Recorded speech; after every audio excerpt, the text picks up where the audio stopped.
Good morning. It is Friday, May 10th. This is the fifth video in the My Health After 40 vlog series. Practice what I preach, my eyeballs and more sleep. Gonna talk about some hypocrisy in these kind of motivational or just recognizing the frequent hypocrisy in people not practicing what they preach, and talking about some eye exercises and getting good sleep. So I've always been amused and found it interesting to see a doctor, say, smoking a cigarette or being obese or overweight, some health professional that is a visual hypocrisy. They just don't have the habits that they expect you to, or they advise that you have. And I am certainly have a degree of that with what what I've proposed in my diet 5 video vlog, and then with this 5 video vlog on my health. These I think I'm not alone in this. I will propose and suggest and say and present myself as a better version, or try to. Then I don't always live up. I don't always practice what I preach. So I have this eye exercise that I advocate, where it's looking at something close up and looking far away and going back and forth fast as I can, like 100 times.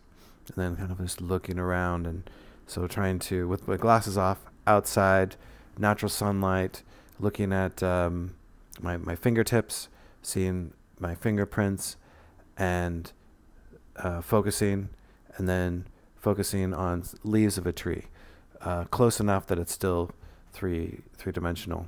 And I believe that this will mitigate the adaptation to looking at a two-dimensional computer screen. That if you take a break, you go outside, many benefits, fresh air, and just looking at something close, looking at something far away, helps recover that natural brain connection to the eyes. That is a theory, and I'm wearing glasses, right? But I've maintained my vision more or less, and I do this exercise every once in a while. In theory, I'm thinking I should be doing this every day, and I certainly should be taking longer or more frequent breaks from the computer screen. I think it's something I need to, or I definitely keep in mind with my son. But I think it's a kind of practice that should be hammered in to the youth as just a normal,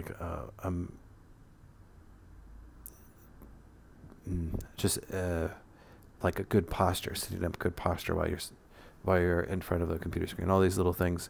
The amount of time that people spend sitting with bad posture and just staring at a screen, it's got all kinds of problems.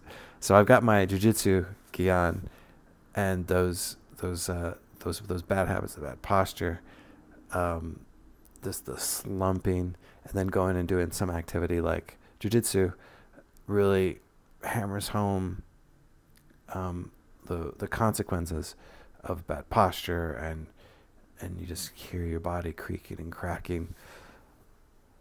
So little things like trying to have a better posture, old school, and just thinking about how you're sitting and taking a break, getting up, standing.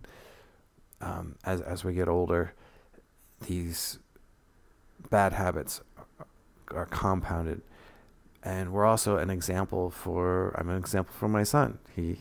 He will point out if I'm not practicing what I'm preaching, if I'm telling him to do something and I'm not doing it myself, just like that doctor smoking, how likely is he to do it. He's just not. He's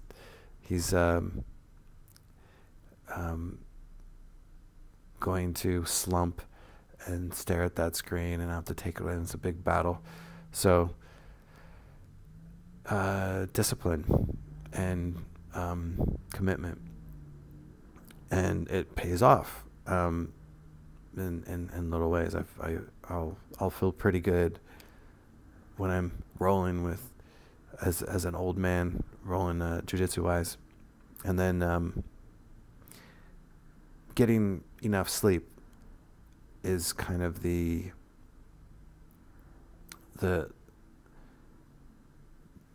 thing that makes everything else easier, everything else clear. So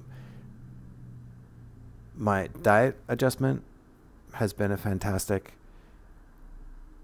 but that was a big step to change what I eat and when I eat.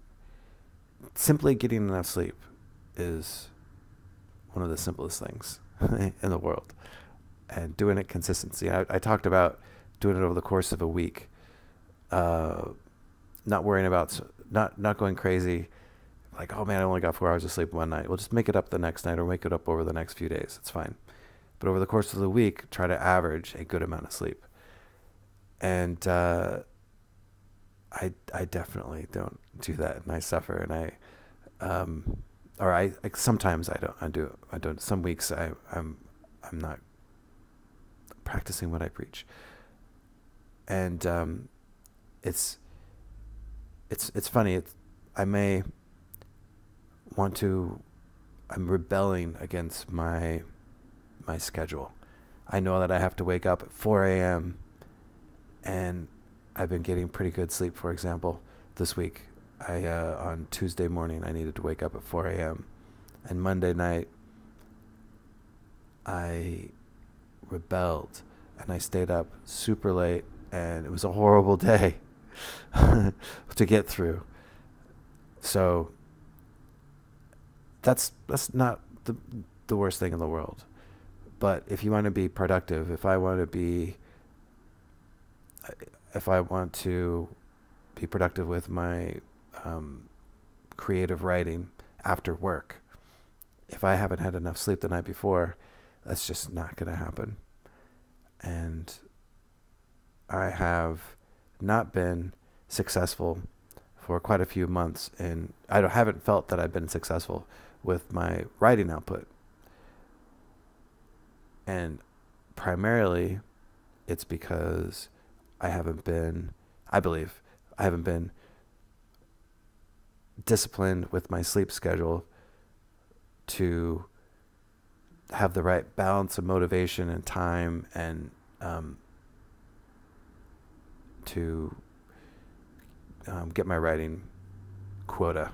I have been working. I have been writing, just not at a level that will meet the schedules that I've set for myself.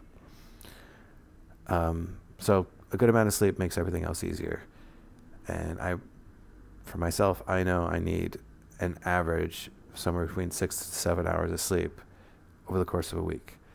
And I haven't been hitting that, I need to. So we'll see. Maybe check in a year. I think maybe I'll be doing going back through the same series a year later and checking in with my diet in a year and whatnot. The next series is going to be, I'm pretty sure going to be on censorship. Kind of go back and forth between something more personal and something more worldly.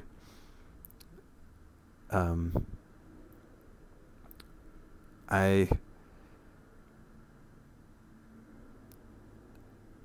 think that we're living in a very